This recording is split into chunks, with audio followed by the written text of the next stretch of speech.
Thank you, Leela, for the hydrate. And good evening, everyone. I'm glad you're here. Hi. Welcome back to part 5 of our soft-spoken ASMR bedtime stories. We are continuing tonight with a series of reading through The Secret Garden.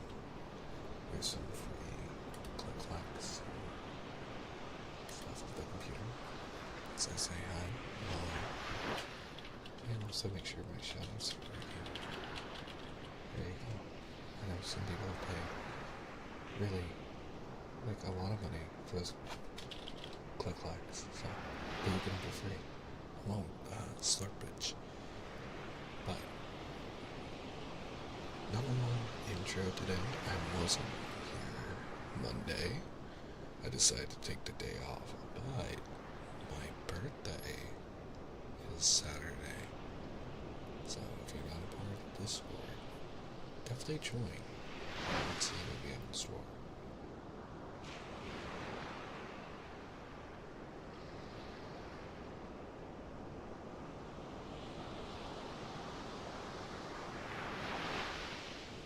Thank you, Leela, for the balloon daddy video and for the hat pats. Thank you. Balloons for your birthday, boy.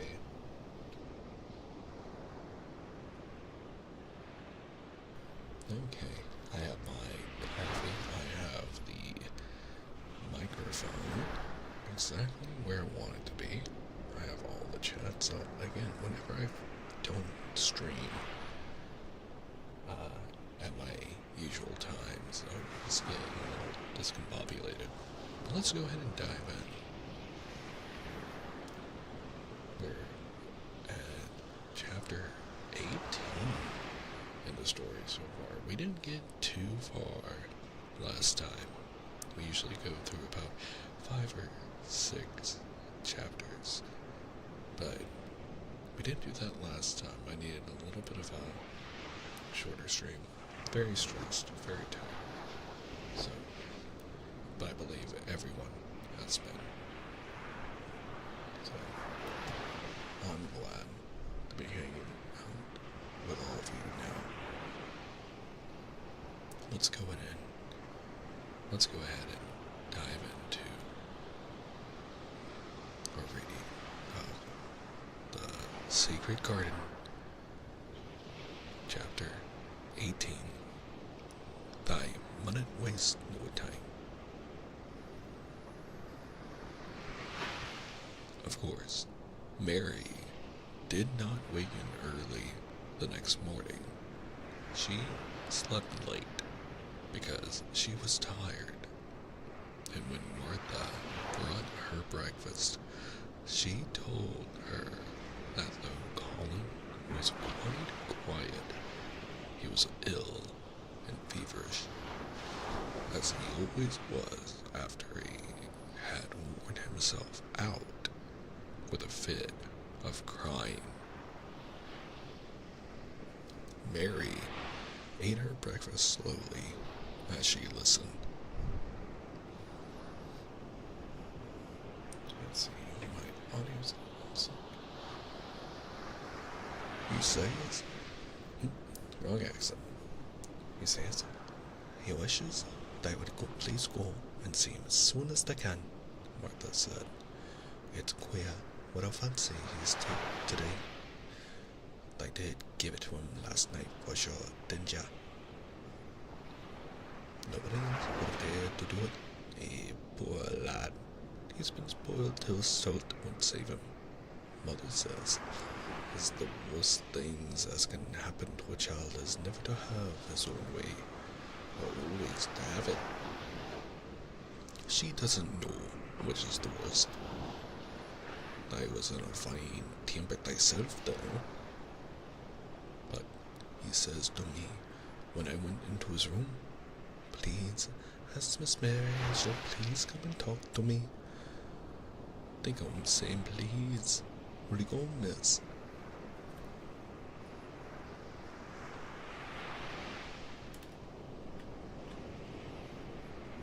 I'll run and see Deacon first, said Mary. No, I'll go and see Colin first and tell him. I know what I'll tell him, with a sudden inspiration. She had her hat on when she appeared in Colin's room, and for a second he looked disappointed. He was in bed, and his face was pitifully white, and there were dark circles around his eyes. I am glad you came, he said. My head aches, and I ache all over because I'm so tired. Are you going somewhere? Mary went and leaned against his bed.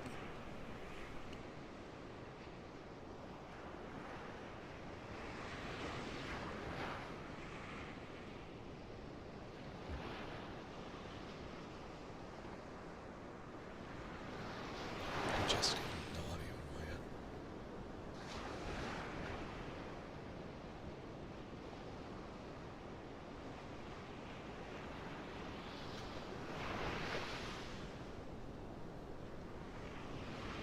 I won't be long, she said. I'm going to take it, but I'll come back. Colin, it's something about the secret garden. His whole face brightened, and a little color came into it. Hello, what? Good evening. Oh, is it? He cried out. I dreamed about it all night. I heard you say something about gray changing into green. And I dreamed I was standing in a place all filled with trembling little green leaves, and there were birds on nests everywhere, and they looked so soft and still.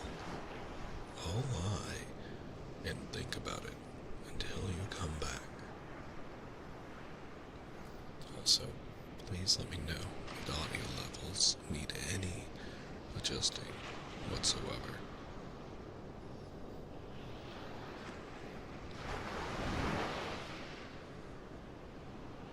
In 5 minutes, Mary was with Diggin in their garden. The fox and the crow were with them again, and this time he had brought 2 tame squirrels. Sounds good? Thank you. Thank you. You know, I had family who had squirrels themselves. Fun fact. I've actually wrestled baby squirrels. Very cute.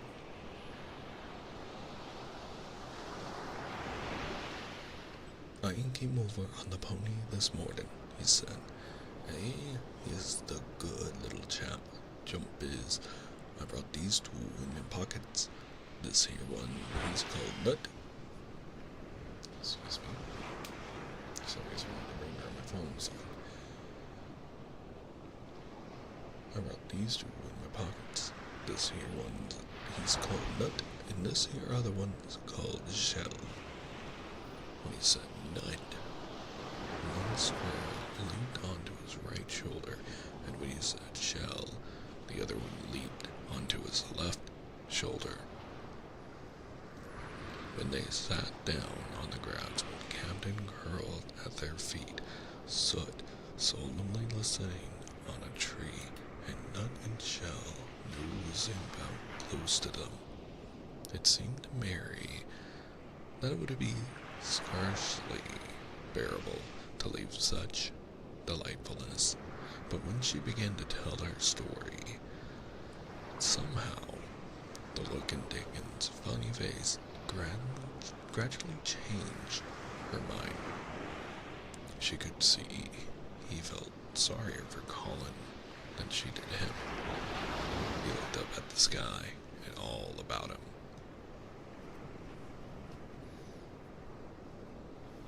You can redeem them. They are available for you to use. I will get to them when I can. Just like I will choose to answer questions. So, I may not get to them immediately, but I'll get to them.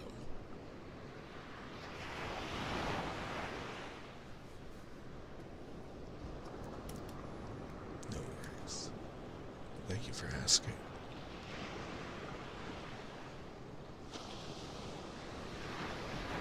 Just listen to the birds.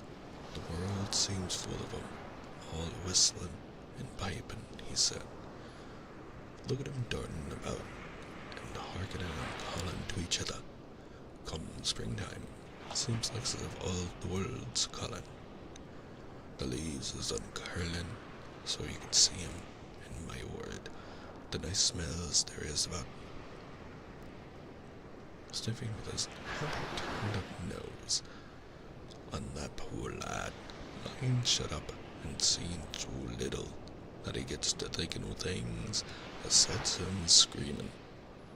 Hey, we mun get him out here. We mun get him watching and listening.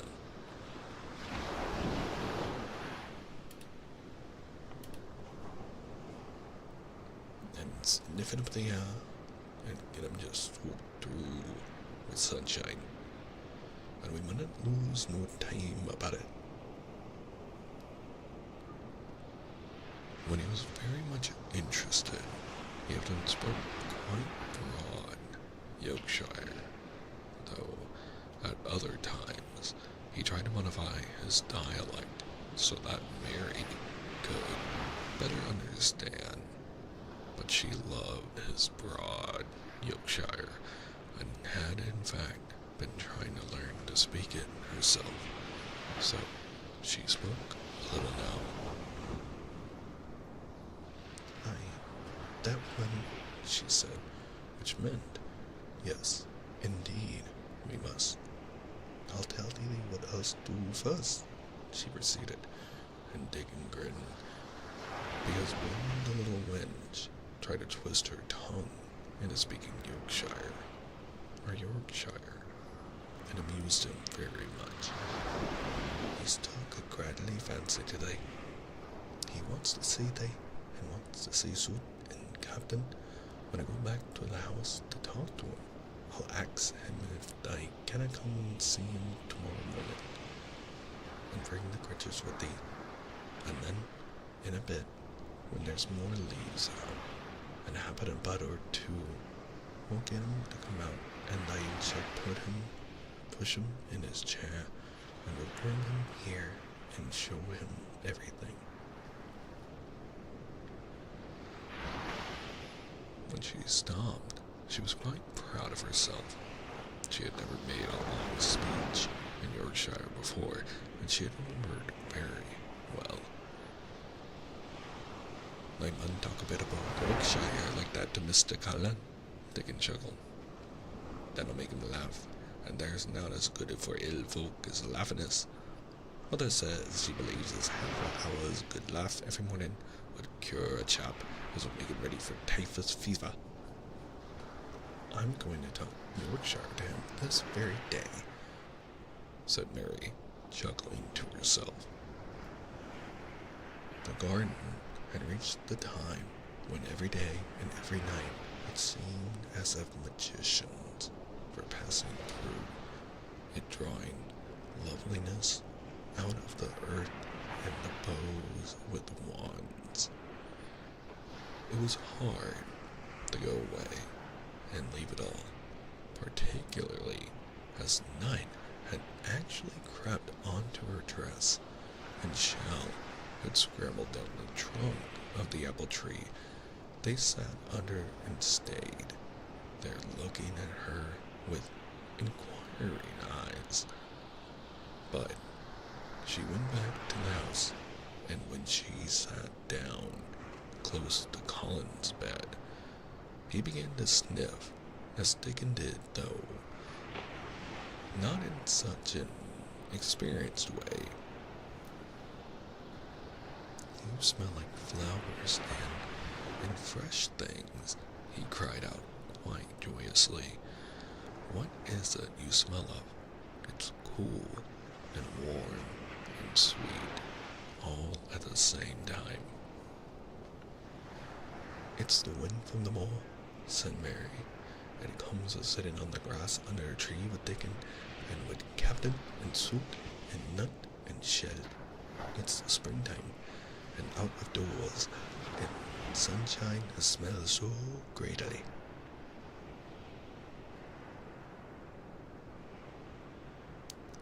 She said it as broadly as she could,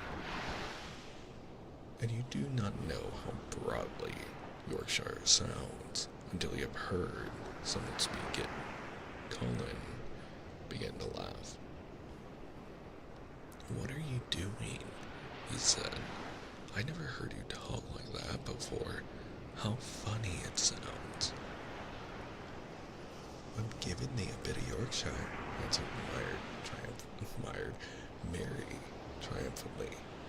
"I cannot talk as greyly as Dickon and Martha can, but they sees I can shape a bit. Doesn't I understand a bit of Yorkshire when I hears it? And I a Yorkshire lad thyself, bred and born. I wonder thou not ashamed of thy face."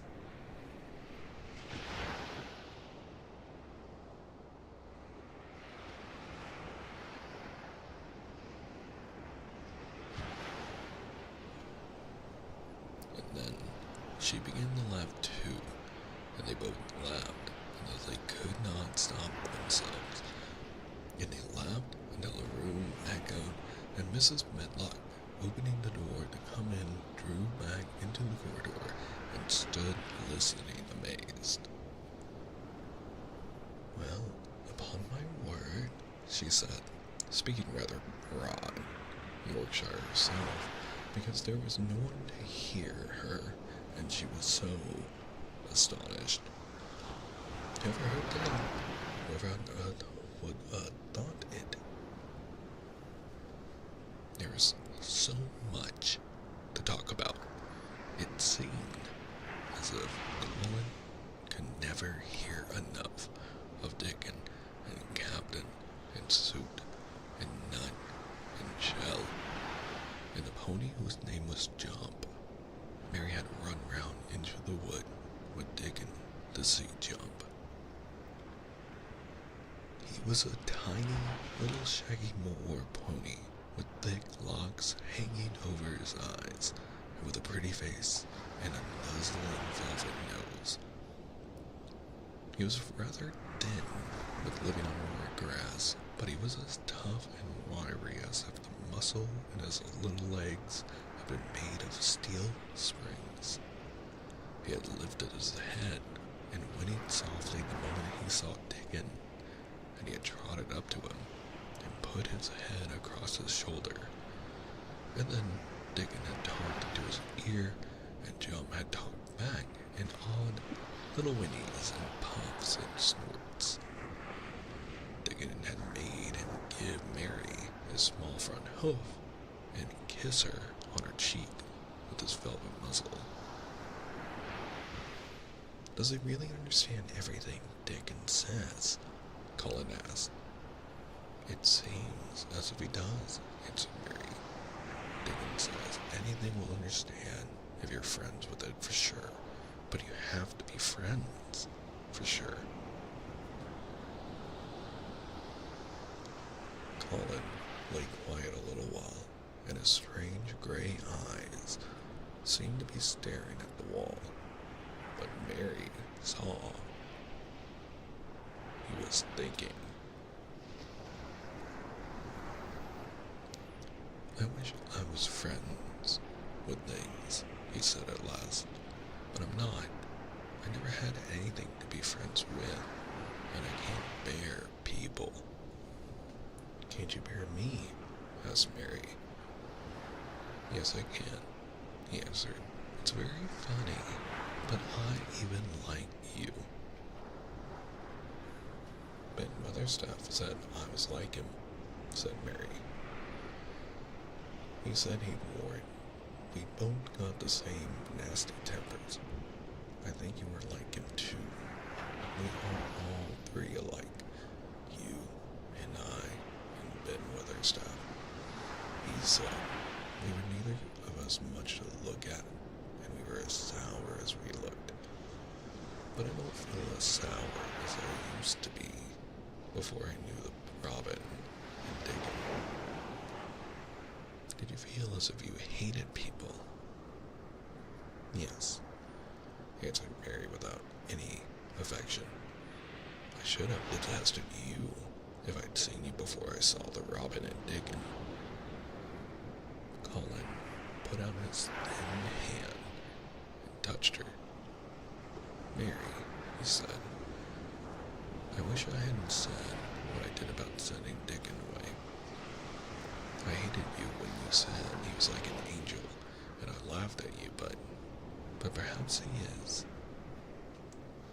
Well, it was rather funny to say it, she admitted frankly, because his nose does turn up, and he has a big mouth, and his clothes have patches all over them, and he talks broad Yorkshire.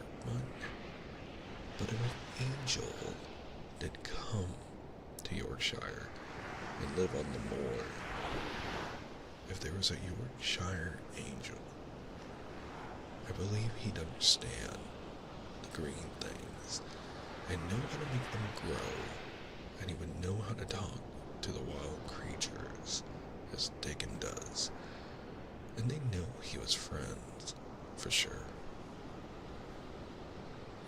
I shouldn't mind Dickon looking at me, said Colin. I want to see him. I'm glad you said that, answered Mary, because quite suddenly it came into her mind that this was the minute to tell him. Colin knew something new was coming. Because what? He cried eagerly. Mary. Oh, the picture's gone. 1 second.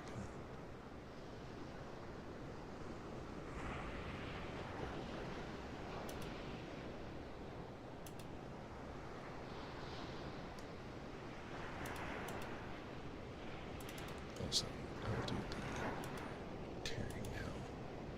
Once I find where am I?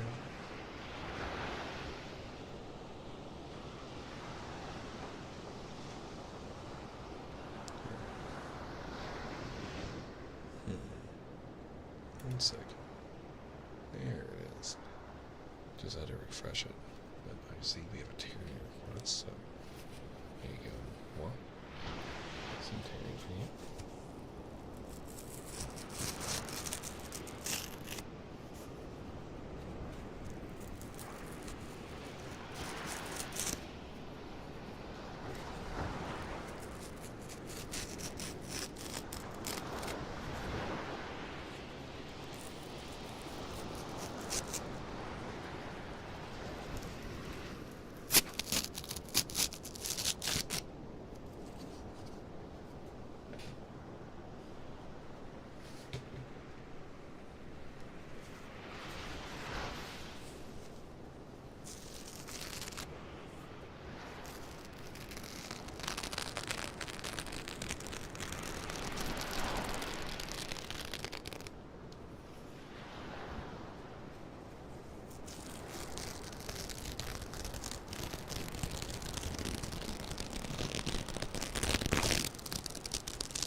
Was so anxious that she got up from her stool and came to him and caught hold of both of his hands.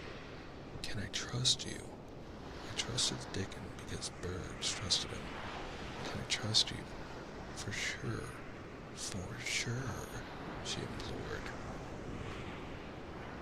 Her face was so solemn that he almost whispered his answer. Yes. Yes. Well, Dickon will come to see you tomorrow morning, and he'll bring his creatures with him. Oh, Cullen cried out in delight. But that's not all, Mary, almost pale with solemn excitement. The rest is better. There is a door into the garden. I found it. It is under the ivy on the wall. If he had been a strong, healthy boy, Colin would probably have shouted, "Hooray, hooray, hooray." But he was weak and rather hysterical.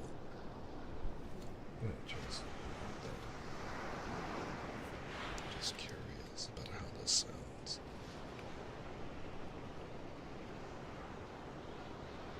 But he was weak and rather hysterical. His eyes grew bigger and bigger, and he gasped for breath.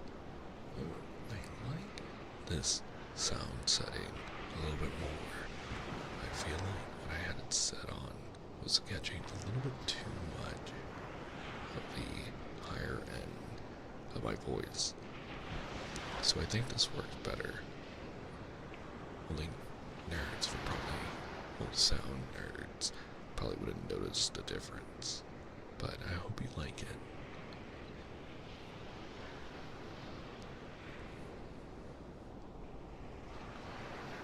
Oh, Mary, he cried out with half a sob. Shall I say it? Shall I get into it? Shall I live to get into it? And he clutched her hands and dragged her toward him. Of course you'll see it, snapped Mary indignantly. Of course you'll live to get into it. Don't be silly. And she was so unhysterical and natural and childish that she brought him to his senses, and he began to laugh at himself. And a few minutes afterwards, she was sitting on her stool again, telling him not what she imagined the secret garden to be like, but what it really was. When Colin's aches and tiredness were forgotten, and he was listening, enraptured. It is just what you thought it would be, he said at last. It sounds just as if you'd really seen it. You know, I said that when you told me first. Mary hesitated about 2 minutes, and then boldly spoke the truth. I had seen it. I had been in, she said. I found the key and got it weeks ago, but I dared tell you. I dared tell because I was so afraid I couldn't trust you. For sure. Da-da-da-da.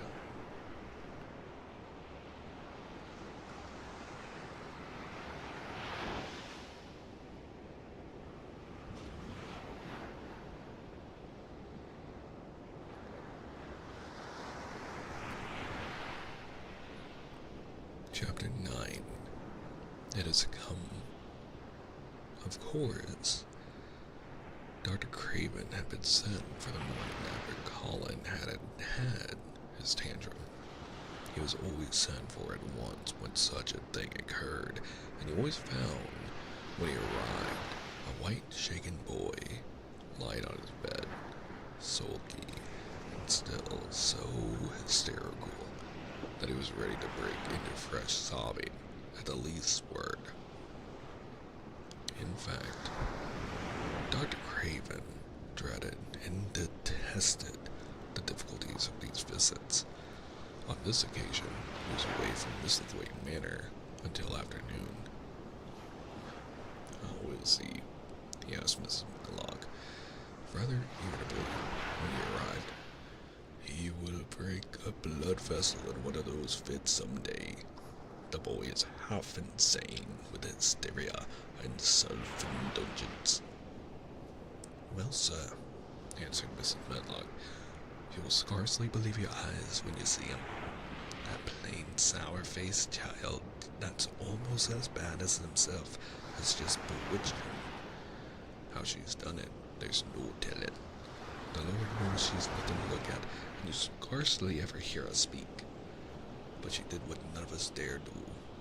She just flew at him like a little cat last night, and stomped to her feet, and ordered him to stop screaming, and somehow she startled him so that he actually did stop. And this afternoon, well, just come up and see, sir. It's past crediting."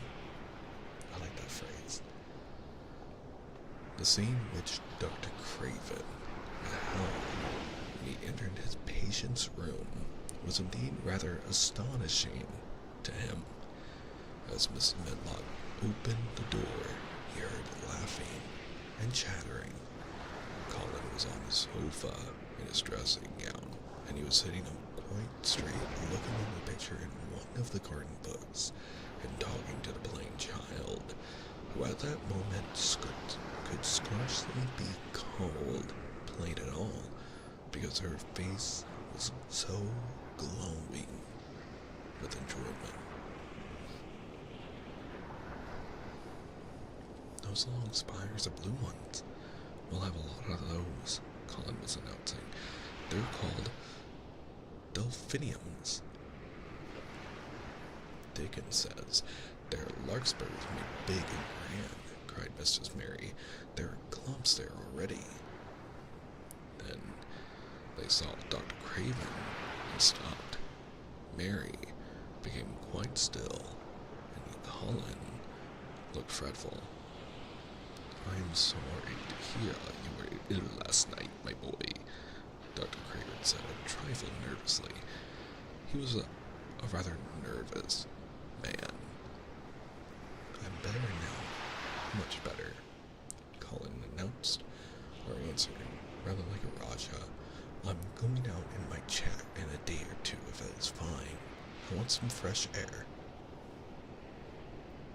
Dr. Craven sat down by him and felt his pulse and looked at him curiously. "It must be a very fine day," he said, "and you must be very careful not to tire yourself out."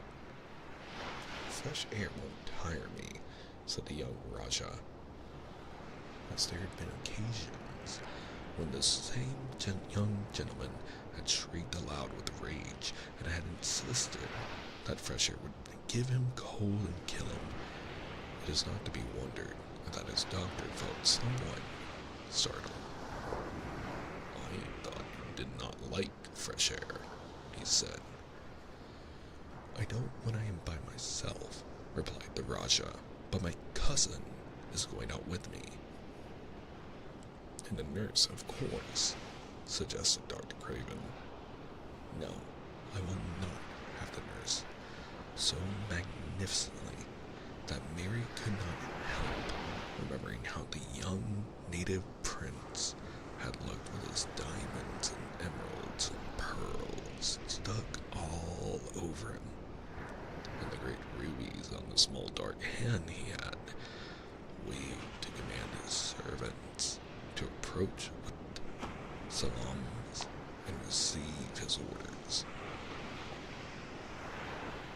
"My cousin knows how to take care of me. I am always better when she is with me. She made me better last night. A very strong boy I know will push my carriage." Dr. Craven felt rather alarmed. If this tiresome, hysterical boy should chance to get well, he himself would lose all chance of inheriting Misselthwaite. But he was not an unscrupulous man, though he was a weak one, and he did not intend to let him run into actual danger. So, they're actually admitting that the doctor does have questionable motives. So, he must be a strong boy and a steady boy, he said, and I must know something about him. Who is he? What is his name? It's Dickon. Mary spoke up suddenly. She felt somehow that everybody who knew the Lord must know Dickon, and she was right too. She saw that in a moment, Dr. Craven's serious face relaxed into a relieved smile. "Oh, Dickon," he said. "If it is Dickon, you will be safe enough. He is as strong as a more pony is Dickon." Oh, it's nice to know that the doctor was actually caring about the boy being in danger. That's good. "And he's trusty," said Mary. "He's the trustiest lad in Yorkshire."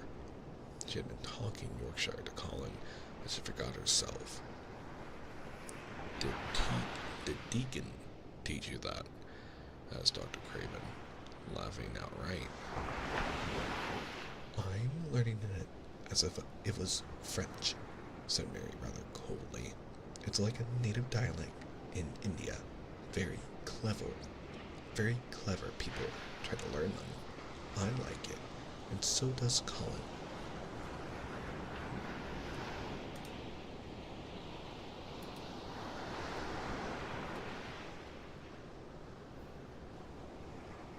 I guess I have to admit I am human.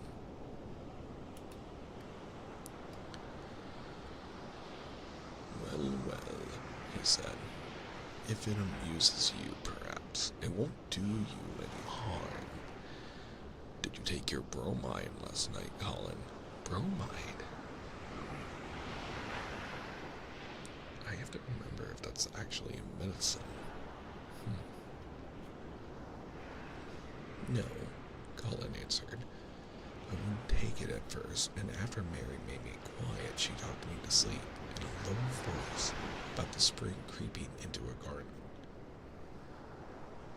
"That sounds soothing," said Dr. Craven, more perplexed than ever, glancing sideways at Mistress Mary sitting on her stool and looking down silently at the carpet. "You are evidently better, but you must remember—" "I don't want to remember," interrupted the Rajah, appearing again. "When I lie by myself and I remember, I begin to have pains everywhere, and I think of things that make me begin to scream because I hate them so. If there was a doctor anywhere who could make you forget you were ill instead of remembering it, I would have him brought here. Hell yeah, Colin." And he waved a thin hand, which ought really to have been covered with royal signet rings made of rubies. "It is because my cousin makes me forget that she makes me better." Dr. Craven had never made such a short stay after a tantrum. Usually, he was obliged to remain a very long time and do a great many things. This afternoon, he did not give any medicine or leave any new orders, and he was spared any disagreeable scenes.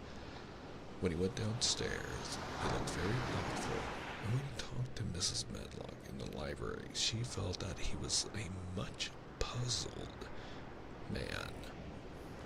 "Well, sir," she ventured, "could you have believed it?"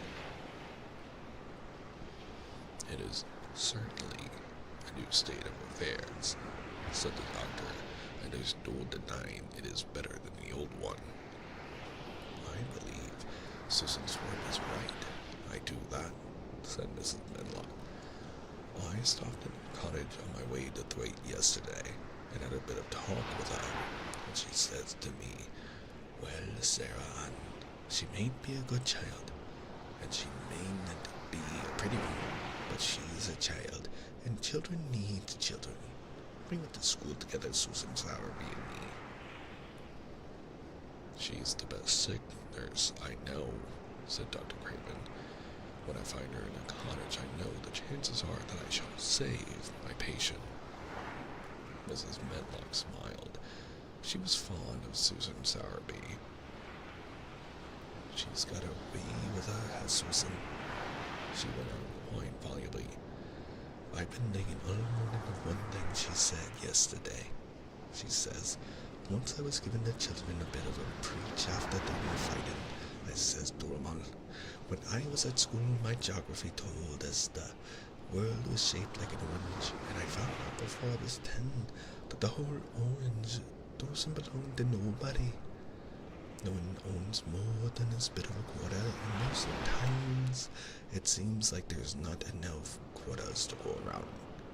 But don't you, none of you, think as you own the whole orange, or you'll find out you're mistaken, and you won't find it out without hard knocks.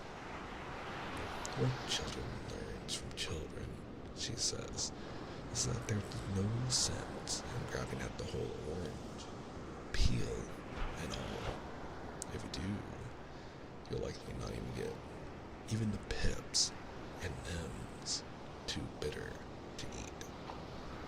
She's a shrewd woman, said Dr. Craven, putting on his coat. Well, she's got a way of saying things, and Miss Medlock, much pleased. Sometimes I've said to her, hey, Susan, if you was a different woman and didn't talk such brown Yorkshire, I've seen the times when I should have said you was clever. Dusttail. Hello. Good to see you. That night, Colin slept without once awakening. And when he opened his eyes in the morning, he lay still and smiled without knowing it. Smiled because he felt so curiously comfortable. It was actually nice to be awake, and he turned over and stretched his limbs luxuriously. He felt as if tight strands which had held him had loosened themselves and let him go. He did not know that Dr. Craven would have said that his nerves had relaxed and rested themselves. Instead of lying and staring at the wall and wishing he had not wakened, his mind was full of the plans that he and Mary had made yesterday, of pictures of the garden, and of Dickon and his wild creatures. It was so nice to have things to think about, and he had not been awake more than 10 minutes when he heard feet running along the corridor, and Mary was at the door. The next minute, she was in the room and had run across to his bed, bringing with her a waft of fresh air full of the scent of the morning. You've been out. That's a nice smell of leaves, he cried. She had been running, and her hair was loose and blown, and she was bright with the air and pink-cheeked, though he could not see it. It's so beautiful, she said, a little breathless with her speed. He never saw anything so beautiful. It has come. I thought it had come that other morning, but it was only coming. It is here now. It has come. The spring. Didn't say so. Has it? Cried Colin, and though he really knew nothing about it, he felt his heart beat. He actually sat up in bed. Open the window, he added, laughing half with joyful excitement and half at his own fancy. Perhaps we may hear golden trumpets. And though he laughed, Mary was at the window in a moment, and in a moment more it was open wide, and freshness and softness and scents and bird songs were pouring through. That's fresh air, she said. Lie on your back and draw long breaths of it. That's what Dickon does when he's laying on the moor. He says he feels it in his veins, and it makes him strong, and he feels voice as if he could live forever and ever. Breathe it and breathe it. She was only repeating what David had told her, but she caught Colin's fancy. Forever and ever. Does it make him feel like that? He said, and he did as she told him, drawing in long, deep breaths over and over again, until he felt that something quite new and delightful was happening to him. Mary was at his bedside again. Things are crowding up out of the earth. She ran out in a hurry, and there are flowers uncurling and buds on everything, and the green veil has covered nearly all of the gray, and the birds are in such a hurry about their nests for fear they may be too late that some of them are even fighting for places in the secret garden. And the rose bushes look as wick can be, and there are primroses in the lanes and woods, and the seeds we planted up, and Dickens brought the fox and the crow and the squirrels and a newborn lamb. Sheepies. And then she paused for a breath. The newborn lamb Dickens had found 3 days before lying by its dead mother among the gorse bushes on the moor. It was not the first mother's lamb he'd found, and he knew what to do with it. He had taken it to the cottage, wrapped in his jacket, and he let it lie near the fire and fed it with warm milk. It was a soft thing, with a darling, silly baby face, and legs rather long for its body. Dickon had carried it over the moor in his arms, and his feeding bottle was in his pocket with the squirrel. And when Mary had sat under a tree with his limp warmness huddled on her lap, she had felt as if she were too full of strange joy to speak. A lamb, a living lamb who lay on your lap like a baby. I can't help but think that gaining a lamb for the family means getting a sheep, and so the family can have wool, which I'm sure would be very helpful to David's family. But I know that's not the point of the story. She was describing it with a great joy, and Colin was listening and drawing in long breaths of air when the nurse entered. She started a little at the sight of the open window. She had sat stifling in the room many a warm day because her patient was sure that open windows gave people cold. "Are you sure you're not chilly, Master Colin?" she inquired. "No," was the answer. "I am breathing long breaths of fresh air. It makes you strong. I'm going to get up to the sofa for breakfast, and my cousin will have breakfast with me."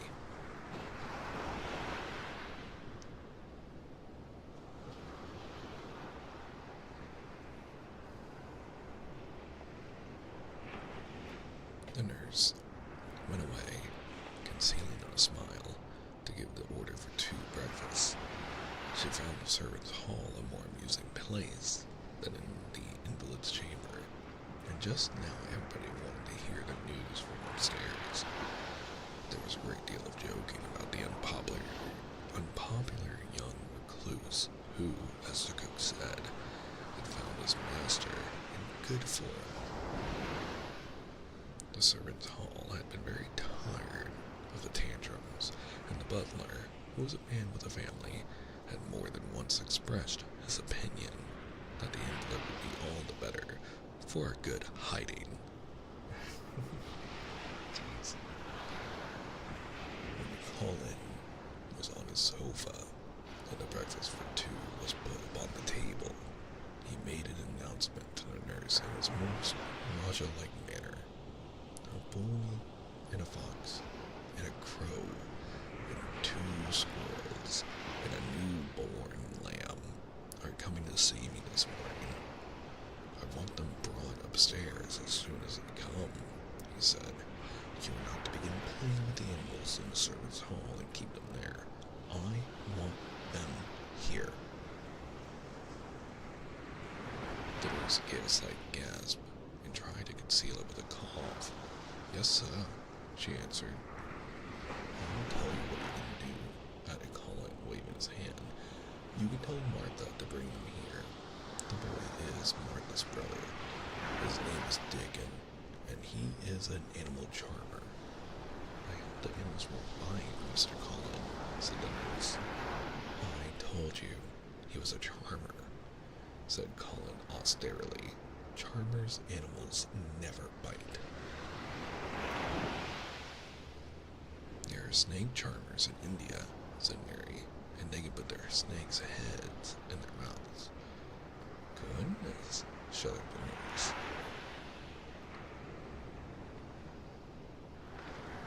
They ate their breakfast with the morning air blowing upon them. Colin's breakfast was a very good one, and Mary watched him with serious interest. You were beginning to get fabric just as I did, she said. I never wanted my breakfast when I was in India, and now I always want it. I wanted mine this morning, said Colin. Perhaps it was the fresh air. When do you think Dickon will come? He was not long in coming. In about 10 minutes, Mary held up her hand. Listen, she said. Did you hear a call? Oh, look at this. That's very cute. Alright, peace. Dickon came in smiling his nicest wide smile. The lambs are cute. It is impressive that he's able to convince the animals to go in with him.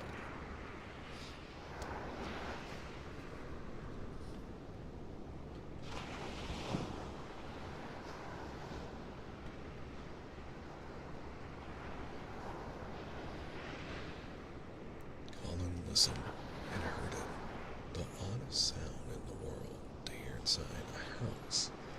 Horse, caw. Yes, he answered.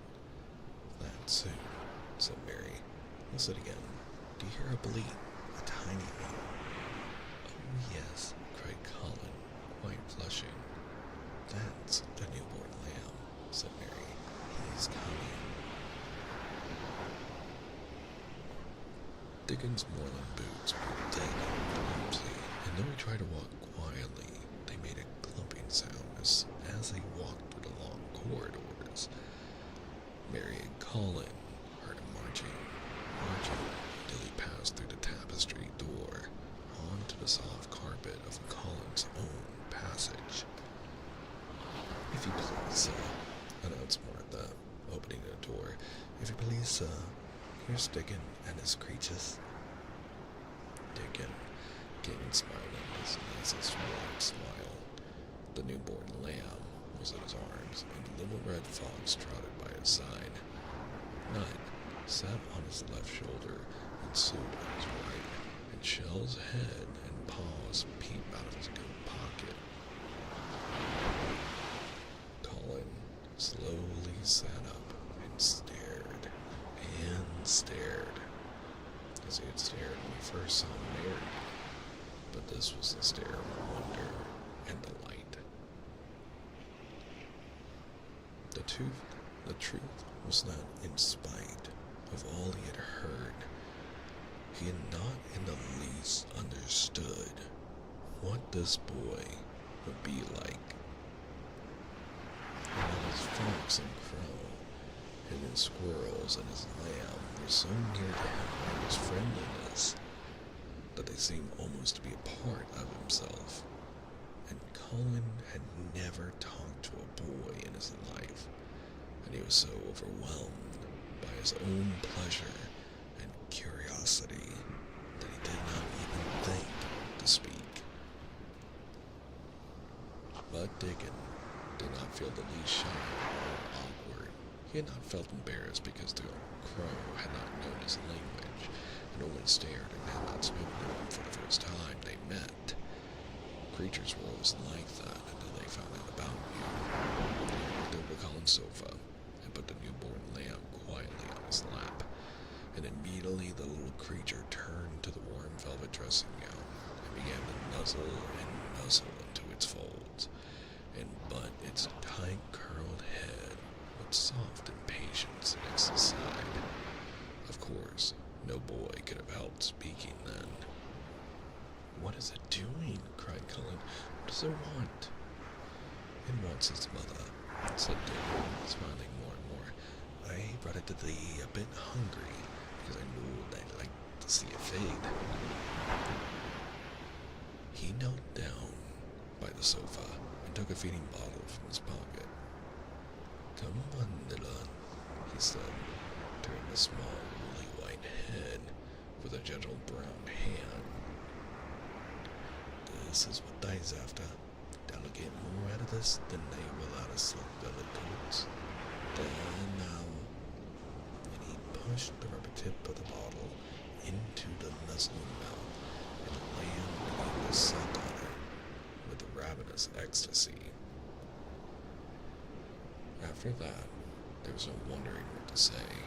By the time the lamb fell asleep, questions poured forth, and Dickon answered them all. He told them how he had found the lamb just as the sun was rising 3 mornings ago. He had been standing on the moor listening to a skylark and watching him swing higher and higher into the sky until he was only a speck in the heights of blue. I'd almost lost him for the song, and I was wondering how a chap could hear it when it seemed as if he'd get out the world in a minute. And just then I heard something else far off the gorse bushes. It was a wee bleating, and I knew it was a new lamb as was hungry, and I knew it would be hungry if it hadn't lost its mother somehow. So I set off searching. I did have a look for it, and went in and out among the gorse bushes, and round, and it always seemed to take the wrong turning. But at last I seen a bit away by a rock on top of the moor, and climbed up and found the little one half dead with cold and claiming. While he talked, the suit flew solemnly in and out of the open window, and calm remarks about the scenery, while Nut and Shell made his journeys into the big trees outside and ran up and down trunks and explored branches. Captain curled up near Dickon, who sat on the hearth rug from preference. They looked at the pictures in the gardening books, and Dickon knew all the flowers by their country names and knew exactly which ones were already growing in the cedar garden. "I couldn't see that their name," he said, pointing to one under which was written Aquilegia, "but us calls that a columbine, and that there one, it's a snapdragon, and they both grow wild in hedges, but these is garden ones, and they're bigger and grander. There's some big clumps of columbine in the garden. Don't look at it like a bed of blue and white butterflies fluttering when they're out." "I'm going to see them," cried Colin. "I am going to see them." "Aye, that I mun," said Mary, quite seriously. "And I munna lose no time about it."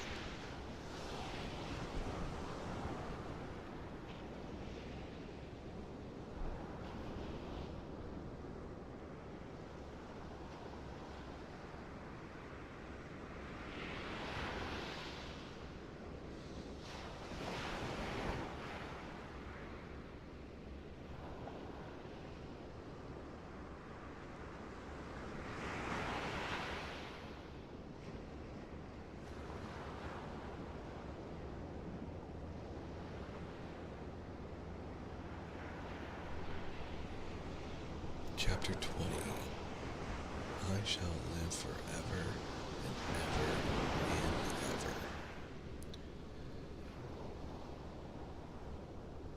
But they were obliged to wait more than a week, because first there came some very windy days, and then Colin was threatened with a cold, which 2 things happening one after the other would no doubt have thrown him into a rage. But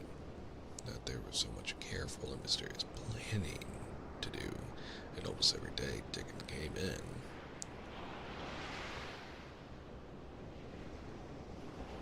One second.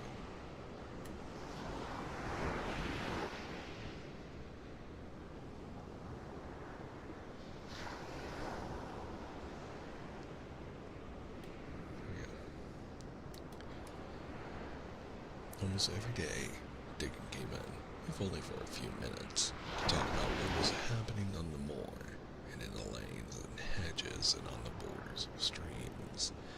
The things he had to tell about otters and badgers and water rats and houses, not to mention birds' nests and field mice and the burrows, were enough to make you almost tremble with excitement when you heard all the intimate details from an animal charmer and realized with what thrilling eagerness and anxiety the whole busy underworld was working. They're the same as us, said Deacon, only they have to build their homes every year, and it keeps them so busy they fair scuffle to get them done. The most absorbing thing, however, was the preparations to be made before Colin could be transported with sufficient secrecy to the garden. No one must see the chair carriage, and Dickon and Mary, after they turned a certain corner of the shrubbery and entered upon the walk outside the abbey walls. As each day passed, Colin had become more and more fixed in his feeling that the mysterious surrounding the garden was one of its greatest charms. Nothing must spoil that. No one must ever suspect that they had a secret. People must think that he was simply going out with Mary and Dickon because he liked them and did not object to their looking at him.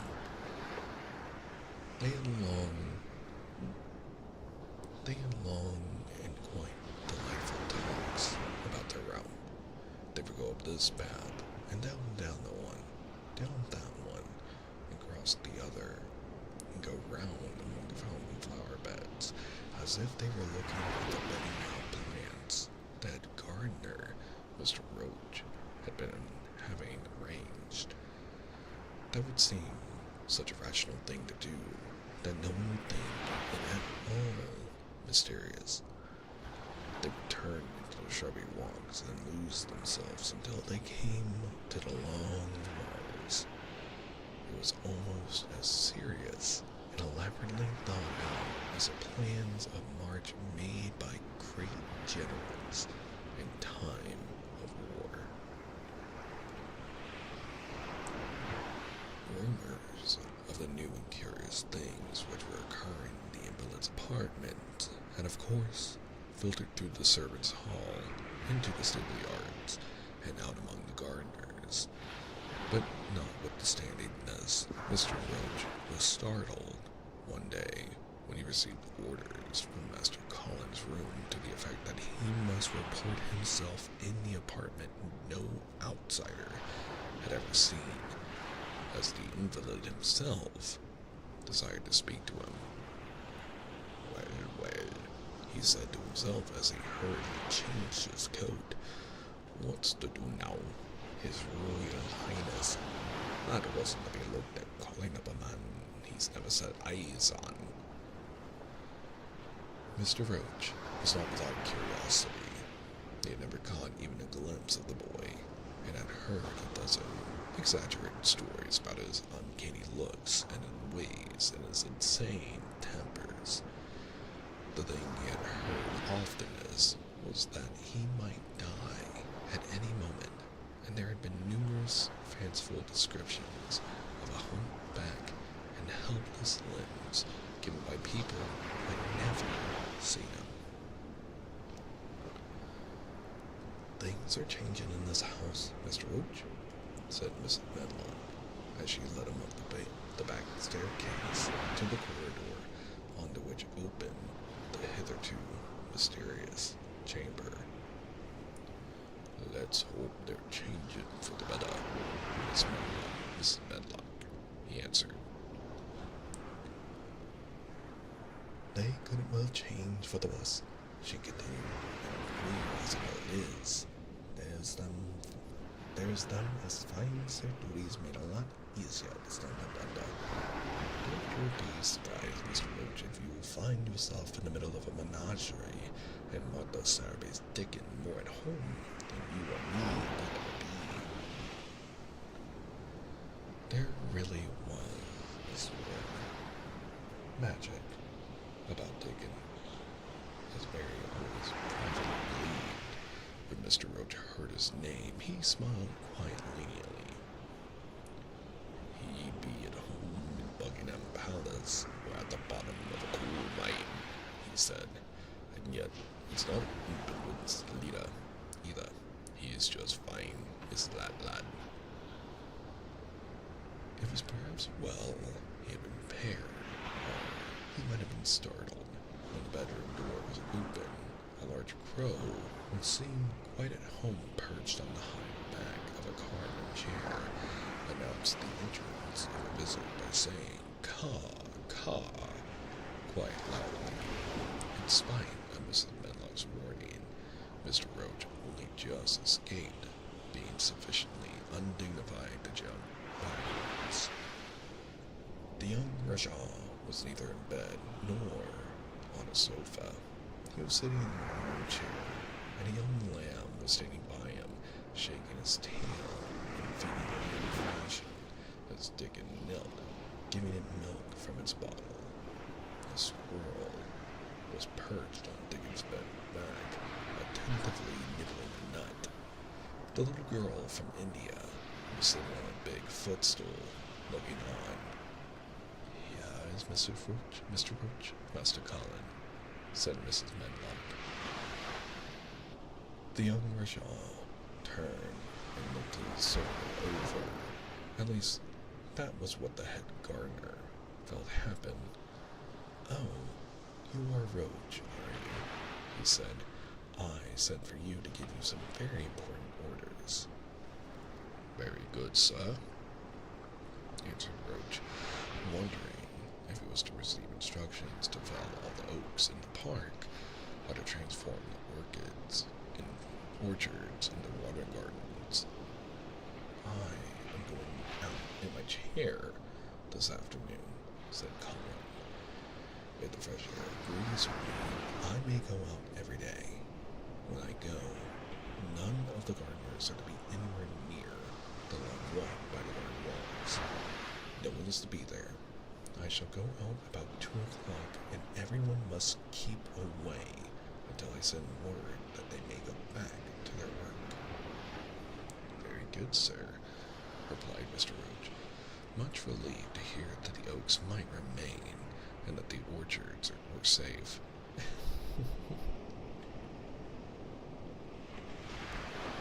"Mary," said Colin, turning to her, "what is that thing you say in India when you have finished talking and want people to go?" "You say you have my permission to go," answered Mary. The Rajah waved his hand. "You have my permission to go, Roach," he said, "but remember, this is very important." "Caw, caw," remarked the crow, hoarsely, but not impolitely. "Very good, sir. Thank you, sir," said Mr. Roach, and Mrs. Medlock took him out of the room. Outside, in the corridor, being a rather good-natured man, he smiled until he almost laughed. "My word," he said, "he's got to find the lordly way with them, hasn't he? You would think he was a whole royal family rolled into one prince consort and all." "Eh," protested Mrs. Medlock. "We've had the little trample all over every one of us ever since he had feet, and he thinks that's what folks was born for." "Perhaps he'll grow out of it if he lives," suggested Mr. Roach. "Well, there's one thing pretty sure," said Mrs. Medlock. "If he does live, and that Indian child stays here, Lord Jill, she teaches him that the whole orange does not belong to him, as Susan Sorby says, and he'll be likely to find out the size of his own quarter." Inside the room, Colin was leaning back on his cushions, It's all safe now, he said. And this afternoon, I shall see it. This afternoon, I shall be in it. Dickon went back to the garden with his creatures, and Mary stayed with Colin. She did not think he looked tired, but he was very quiet before their lunch came, and he was quiet while they were eating it. She wondered why, and asked him about it. What big eyes you've got, Colin, she said. When you were thinking making as big as saucers, what are you thinking about now? I can't help thinking about what it would look like, he answered. The garden, asked Mary. The springtime, he said. I was thinking that I'd never really seen it before. I scarcely ever went out, and when I did go, I never looked at it. I didn't even think about it. I never saw it in India because there wasn't any, said Mary. Shut in and morbid as his life had been, Colin had more imagination than she had, and at least he had spent a good deal of time looking at one of her books and pictures. That morning when he ran in and said, "It's come, it's come," he made me feel quite queer. It sounded as if things were coming with great procession, and big bursts and wafts of music. I have a picture like it in one of my books. Crowds of lovely people, and children with garlands, and branches with blossoms on them. Everyone laughing and dancing and crowding and playing on pipes. That was why I said, perhaps we shall hear golden trumpets, and told you to throw open the window. How funny, said Mary. That's really just what it feels like. And if all the flowers and leaves and green things and birds and wild creatures dance past at once, what a crowd it would be. I'm sure they'd dance and sing and flute, and that would be wafts of music. They both laughed, but it was not because the idea was laughable, but because they both liked it. A little later, the nurse made Colin ready. She noticed that instead of lying like a log while his clothes were put on, he sat up and made some efforts to help himself. And he talked and laughed with Mary all the time. "This is one of his good days, sir," she said to Dr. Craven, who dropped in to inspect him. "He's in such good spirits that it makes him stronger." "I'll call again in the afternoon after he's come in," said Dr. Craven. "I must see how the going out agrees with him. I wish," in a very low voice, "that he would let you go with him." "I'd rather give up the case this moment, sir, than even stay here while it's suggested," answered the nurse with sudden firmness. "I hadn't really decided to suggest it," said the doctor with a slight nervousness. "We'll try the experiment. Dickon's a lad, I trust, with a newborn child." The strongest footman in the house carried Colin downstairs and put him in his wheelchair, near which Dickon waited outside. After the manservant had arranged his rugs and cushions, the Rajah waved his hand and to the nurse. "You have my permission to go," he said, and they both disappeared quickly, and it must be confessed, giggled when they were safely inside the house. Dickon began to push the wheelchair slowly and steadily. Mistress Mary walked beside it, and Colin leaned back and lifted his face to the sky. The arch of it looked very high, and the small snowy clouds seemed like white birds floating on outspread wings by its crystal blueness. The wind swept in soft, big breaths down from the moor, and was strange with the wild clear scent and sweetness. Colin kept moving his thick chest to draw it in, and his big eyes looked as if it were which were listening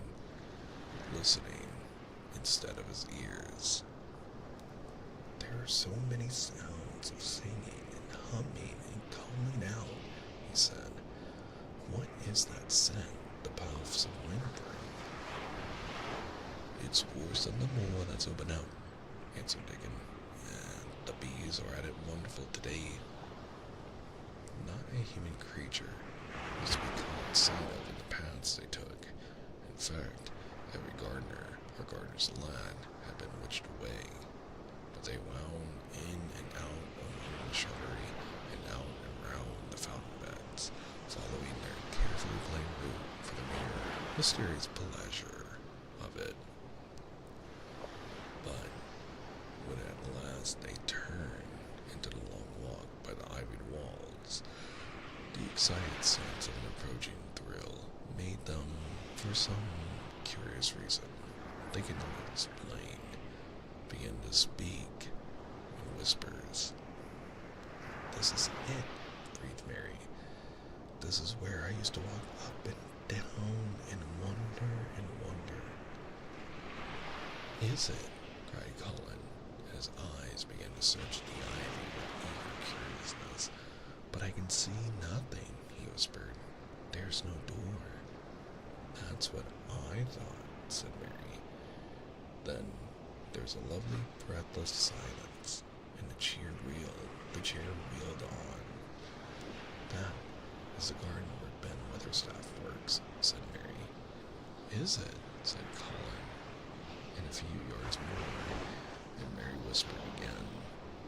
This is where the robin flew over the wall, she said. Is it? Cried Colin.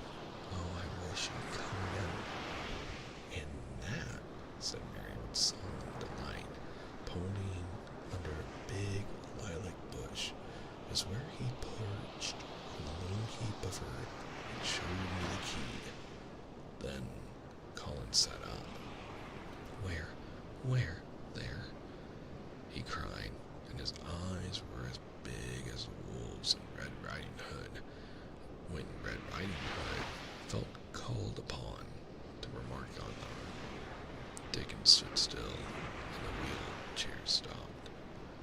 And this, said Mary, stepping onto the bed close to the ivy, is where I went to talk to him when he chirped at me from the top of the wall. And missed the ivy, the wind blew back, and she took hold of the hanging green curtain. Oh, is it? Is it? Gasped Colin. And here is the handle, and here is the door. Dickon, push him in quickly. And Dickon did it with one strong, steady, splendid push. But Colin had actually dropped back against his cushions, even though he gasped with delight, and he had covered his eyes with his hands and held them there, shutting out everything until they were inside, and the chair stopped as if by magic, and the door was closed. Not till then did he take them away and look round and round and round as Dickon and Mary had done, and over the walls and earth and trees and swinging sprays and tendrils that the fair green veil of tender little leaves had crept, and a neat grass under the trees and the great urns and the alcoves, and here and there, everywhere, were touches or splashes of gold and purple and white, and the trees were showing pink and snow above his head, and they were fluttering with wings and faint sweet pipes and humming and scents and scents.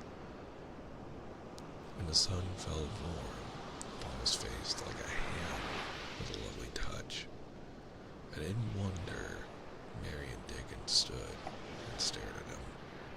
He looked so strange and different because a pink glow of color had actually crept all over him. Ivory face and neck and hands and all.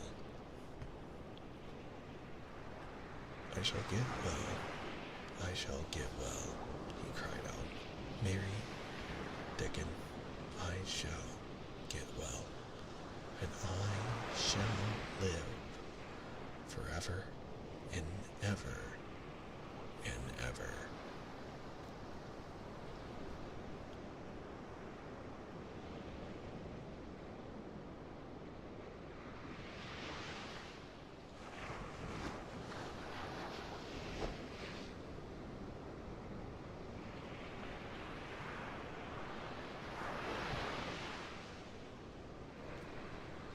Chapter 11. Ben Weatherstaff. One of the strange things about living in the world is that it is only now and then one is quite sure one is going to live forever and ever and ever. It's true, I agree. One knows it sometimes when one gives up at the tender, solemn dawn time and goes out and stands alone and throws one's head far back and looks up and watches the pale sky slowly changing and flushing and marvels at new things happening until the east almost makes one cry out and one's heart stands still with the strange, unchanging majesty of the rising of the sun, which has been happening every morning for thousands and thousands and thousands of years.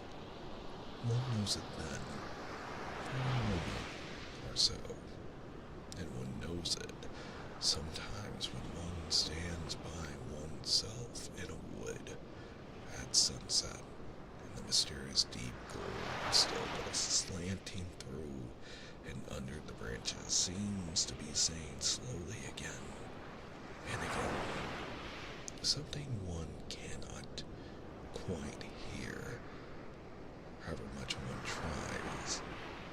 Then sometimes the immense quiet of the dark blue at night, with the millions of stars waiting and watching, makes one sure. And sometimes a sound of far-off music makes it true, and sometimes a look in someone's eyes.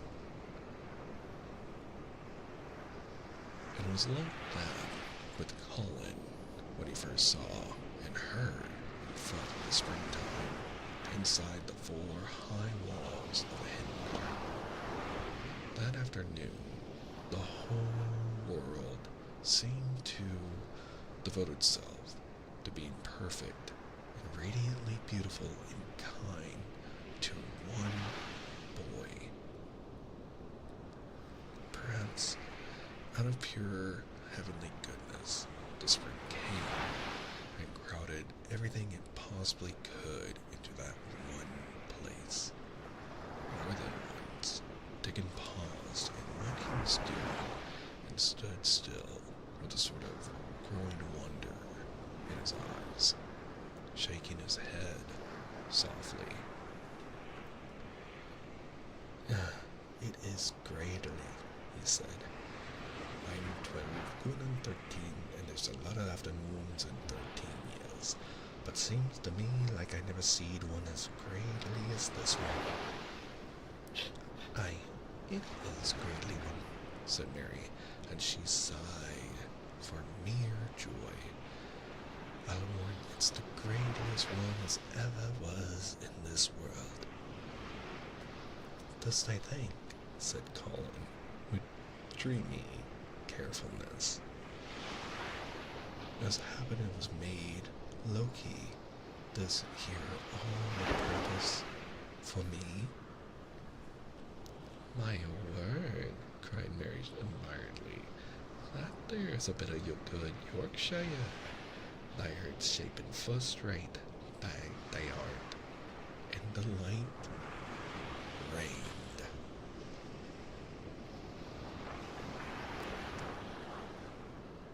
They drew the chair under the plum tree, which was snow white with blossoms and musical with bees. It was like a king's canopy, a fairy king's. There were flowering cherry trees near and apple trees whose buds were pink and white, and here and there one had burst open wide. Between the blossomy branches of the canopy, bits of blue sky looked down like wonderful eyes. Mary and Dickon worked a little here and there, and Colin watched them. They brought him things to look at, buds which were opening, buds which were tight closed, bits of twig whose leaves were just showing green, the feather of a woodpecker which had dropped on the grass, the empty shell of some bird early hatched. Dickon pushed the chair slowly round and round the garden, stopping every other moment to look at wonders springing out of the earth or trailing down from trees.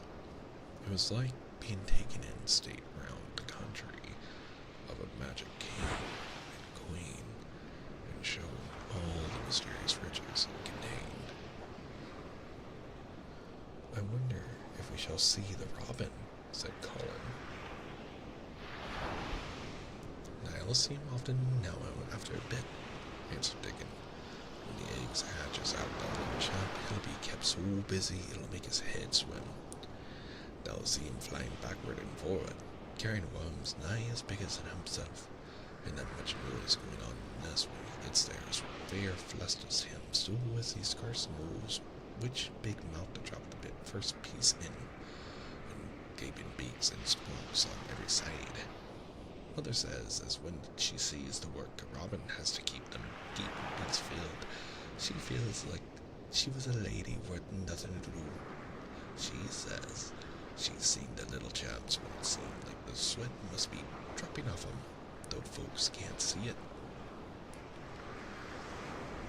This made them giggle so delightfully that they were obliged to cover their mouths with their hands, remembering that they must not be heard. Colin had been instructed as to the law of whispers and low voices several days before. He liked the mysteriousness of it, and he did his best, but in the midst of excitement and enjoyment, it was rather difficult never to laugh of a whisper. Every moment of the afternoon was full of new things, and every hour the sunshine grew more golden. The wheeled chair had been drawn back under the canopy, and Dickon had sat down on the grass, had just drawn out his pipe, and Colin saw something he had not had time to notice before. That's a very old tree over there, isn't it? He said. Dickon looked across the grass at the tree, and Mary looked, and there was a brief moment of stillness. Yes, answered Dickon after it, and his low voice had a very gentle sound. Mary gazed at the tree and thought. The branches are quite gray, and there's not a single leaf anywhere, Colin went on. It's quite dead, isn't it? Aye, admitted Dickon. But them roses that's playing all over it will ne'er hide every bit of that dead wood when they're full of leaves and flowers. It won't look dead then. It'll be the prettiest of all. Mary still gazed at the tree and thought, "It looks as if a big branch had been broken off," said Colin. "I wonder how it was done." "It's been done many a year," answered Dickon. With a sudden relief started and laying his hand on Colin. "Look at that, Robin. There he is. He's been foraging for his meat." Colin was almost too late, but he just caught sight of him, the flash of red-breasted bird with something in his beak. He darted through the grass and into the close-grown corner and was out of sight. Colin leaned back on his cushion again, laughing a little. "He's taking her tea to her. Perhaps it's 5 o'clock. I think I'd like some tea myself." And so they were safe. "It was magic which sent the robin," said Mary secretly to Dickon afterward. "I know it was magic, for both she and Dickon had been afraid Colin might have something about the tree whose branch had broken off 10 years ago. And they talked it over, and Dickon had stood and rubbed his head in a troubled way. "We might look as if it was a little different from the other trees," he had said. "We couldn't never tell him how it broke. Poor lad. If he says anything about it, we must try to look cheerful." "Aye, that we mun," had answered Mary. But she had not felt as if she looked cheerful when she gazed at the tree.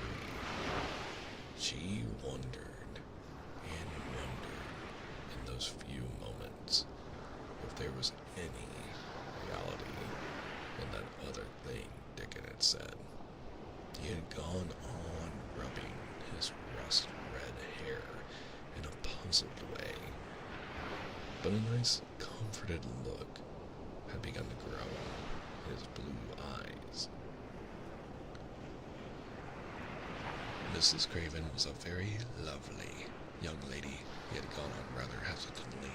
"And mothers, she thinks maybe she's about Mrs. Waite many a time, looking after Mr. Cullen, same as all mothers do when they're took out of the world. They have to come back, they sees. Happened she's been in the garden, and happened it was her set us to work, and told us to bring him here." Mary had thought he meant something about magic. She was quite a great believer in magic. Secretly, she quite believed that Dickon worked magic. Of course, good magic on everything near him, and that was why people liked him so much, and while creatures knew he was their friend.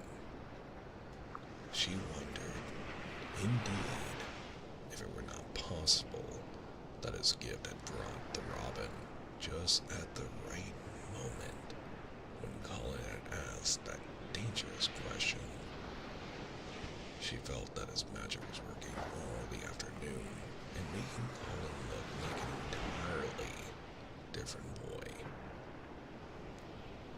It did not seem possible that he could be the crazy creature who had screamed and bitten and beaten his pillow.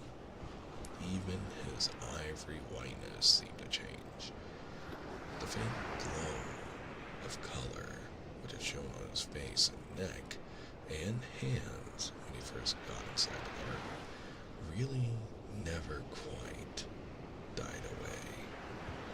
He looked as if he were made of flesh instead of ivory or wax.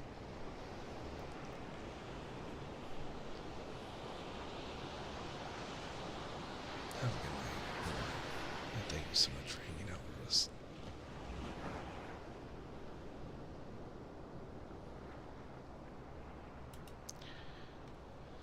They saw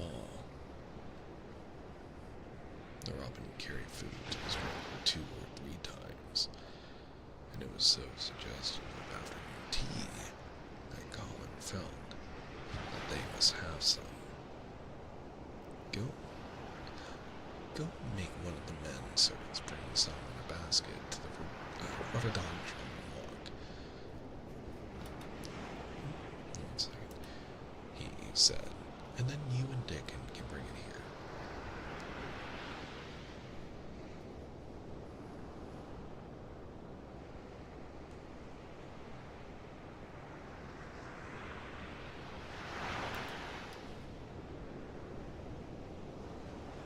It was an agreeable idea, easily carried out, and when the white cloth was spread upon the grass, with hot tea and buttered toast and crumpets, a delightfully hungry meal was eaten, and several birds on domestic errands paused to inquire what was going on, and were led into investigating crimes with great activity.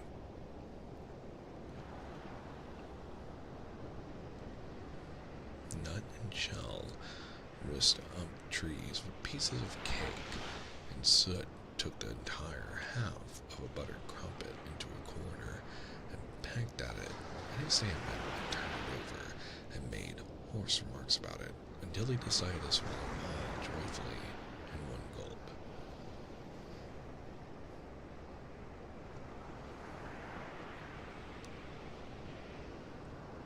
The afternoon was dragging towards its mellow hour. The sun was deepening the gold of its lances, the bees were going home, and the birds were flying past less often. Dickon and Mary were sitting on the grass. The tea basket was repacked, ready to be taken back to the house, and Colin was lying against his cushions with his heavy locks pushed back from his forehead, and his face looking quite a natural color.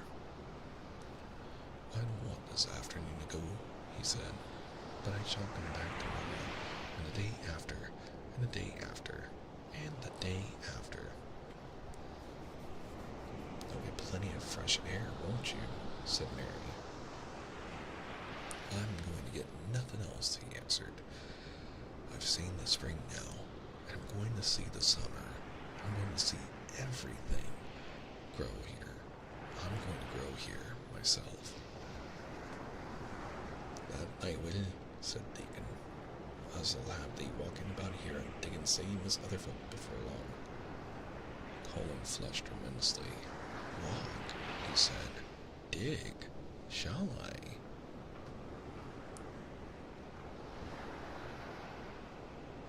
Dickens' glance at him was delicately cautious. Neither he nor Mary had ever asked if anything was the matter with his legs. "For sure I will," he said stoutly. They's got legs that I know, same as other folks."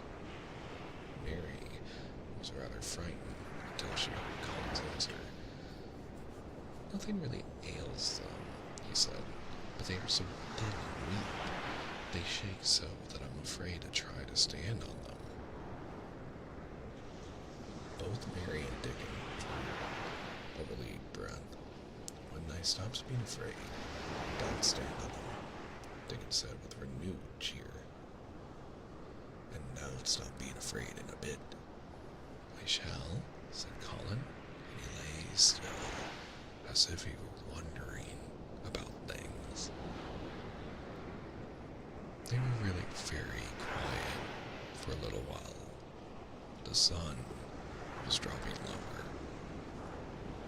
It was that hour when everything stills itself, and they really had a busy and exciting afternoon.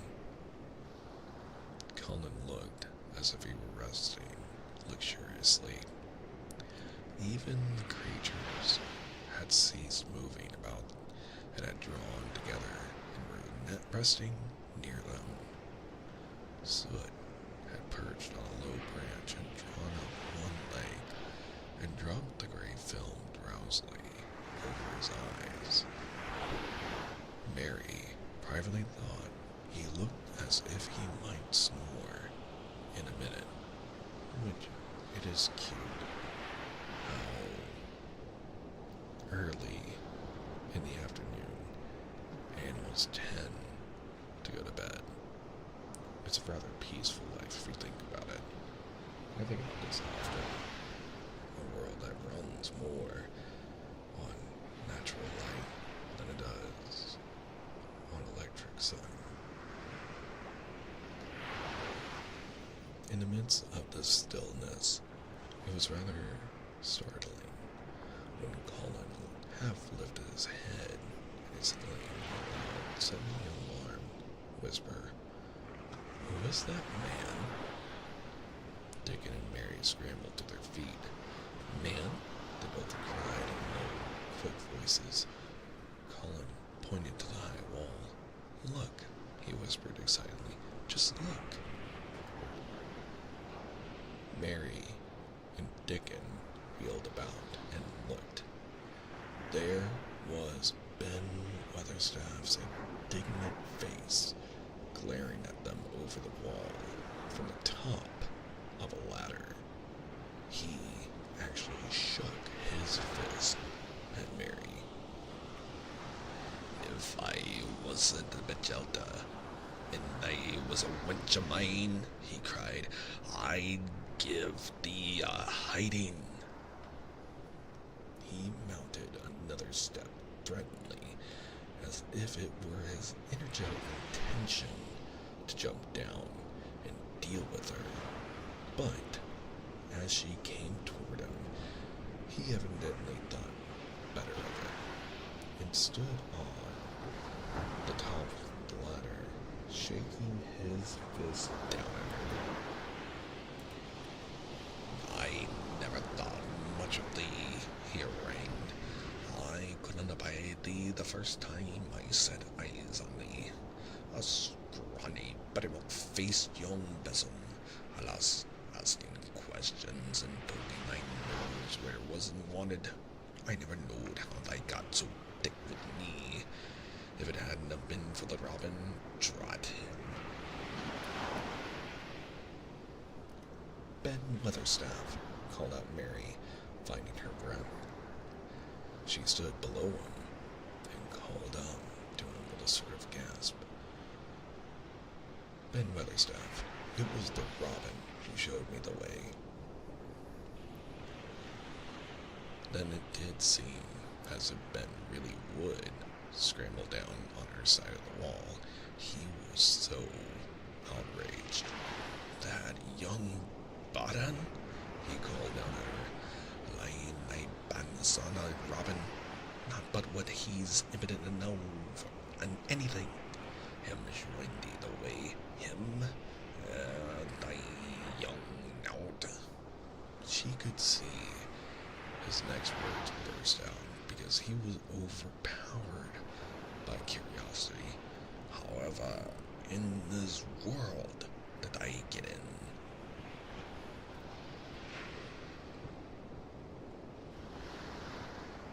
"It was the robin who showed me the way," she protested obstinately. "He didn't know he was doing it, but he did. And I can't tell you from here when you're shaking your fist at me." Thank you for the follower, Oscar. Oh, my shiny squad. He stopped shaking his fist very suddenly at her at that very moment, and his jaw actually dropped as he stared over her head at something he saw coming over the grass toward him. At the first sound of his torrent of words, of course, Oscar, at the first sound of his torrent of words, Colin had been so surprised that he had only sat up and listened as if he was spellbound. But in the midst of it, he had recovered himself and beckoned imperiously to Deacon. "Wheel me over there," he commanded. "Wheel me quite close and stop right in front of him." In this, if you please, this is what Ben Weatherstaff beheld, and which made his jaw drop. A wheelchair with luxurious cushions and robes which came toward him looking rather like some sort of state coach, because a young Raja leaned back in it with royal command and his great black-rimmed eyes and a thin white hand extended haughtily toward him. And it stopped right under Ben Weatherstaff's nose. It was really no wonder his mouth dropped open. Thank you, Lena. I appreciate the hydrate.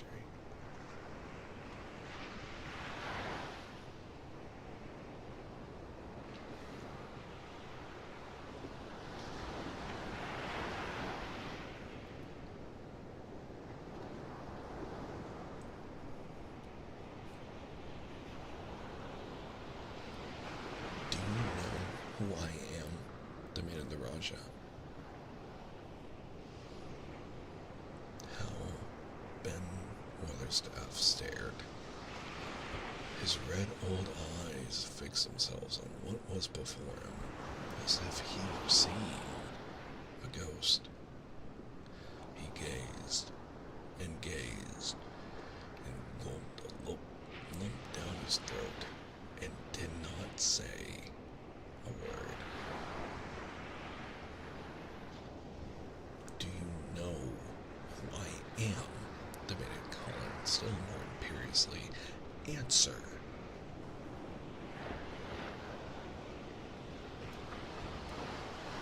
Ben Weatherstaff put his gnarled hand up and passed it over his eyes and over his forehead, and then he did answer in a queer, shaky voice.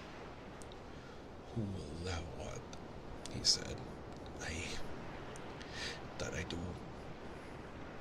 With thy mother's eyes staring at me out the face.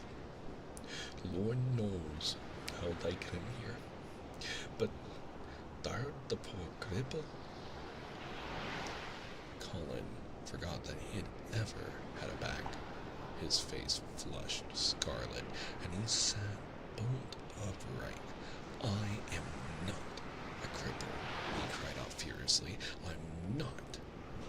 He's not, cried Mary, almost shouting up the wall in her fierce indignation. He's not got a lump as big as a pin. I looked, and there was none there, not one. Ben Weatherstaff passed his hand over his forehead again and gazed as if he could never gaze enough. His hand shook, and his mouth shook, and his voice shook. He was an ignorant old man, and a tactless old man, and he could only remember the things he had heard. They hasn't got a crooked back, he said hoarsely. No, shouted Colin. They hasn't got crooked legs, quavered Ben, more hoarsely yet.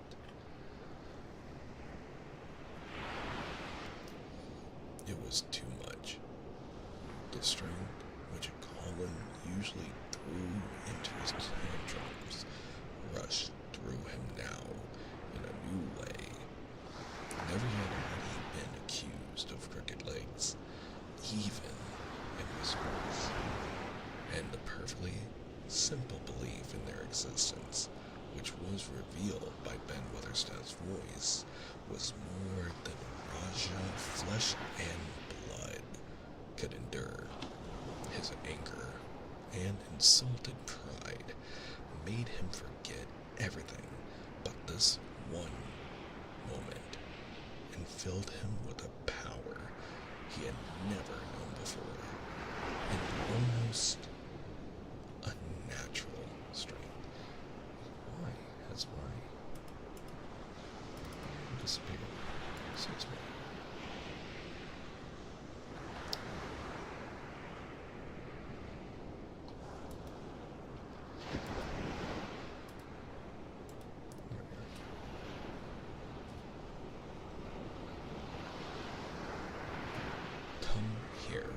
shouted to Dickon, and he actually began to tear the coverings off his lower limbs and disentangle himself. Come here, this minute. Dickon was by his side in a second. Mary caught her breath in a short gasp and felt herself turn pale. He can do it. He can do it. He can. She gabbled over to herself and drew her breath as fast as ever she could. There was a brief, fierce scramble. The rugs were tossed onto the ground. Dickon and Colin's arm, the thin legs were out. The thin feet were on the grass. Colin was standing upright, and upright as straight as an arrow and looking strangely tall. His head thrown back and his strange eyes flashing lightning.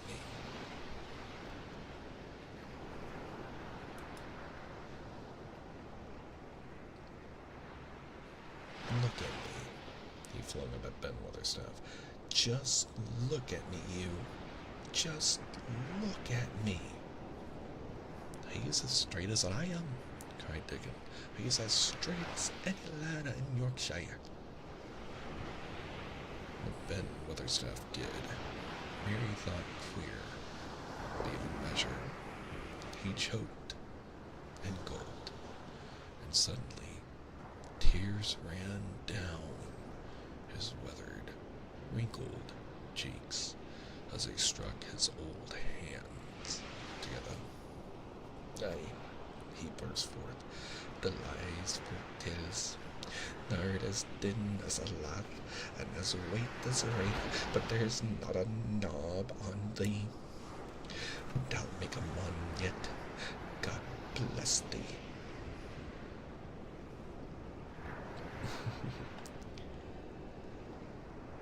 Dickon held Colin's arm strongly, but the boy had not begun to falter. He stood straighter and straighter and looked Ben Weatherstaff in the face. I am your master, he said, when my father is away, and you are to obey me. This is my garden. Don't dare to say a word about it. You get down from that ladder and go out to the long walk, and Miss Mary will meet you and bring you here. I want to talk to you. We did not want you, but now you will have to be in the secret. Be quick. The Tromans were, yes, thank you. I'm doing my best. Ben Weatherstaff's crabbed old face was still wet with that one queer rush of tears. It seemed as if he could not take his eyes from the thin,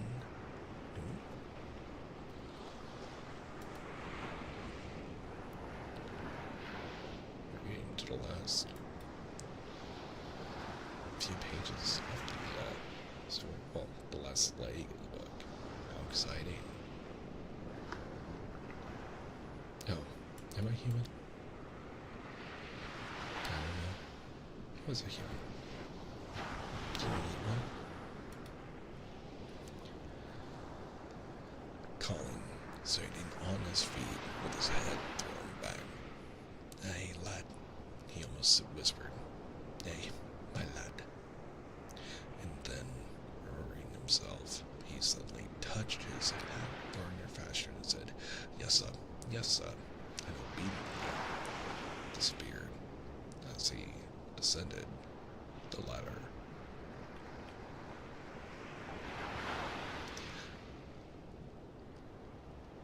I am tempted to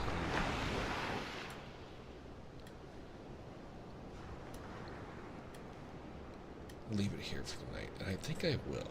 I think we'll finish this next week. I think that's a good place to stop.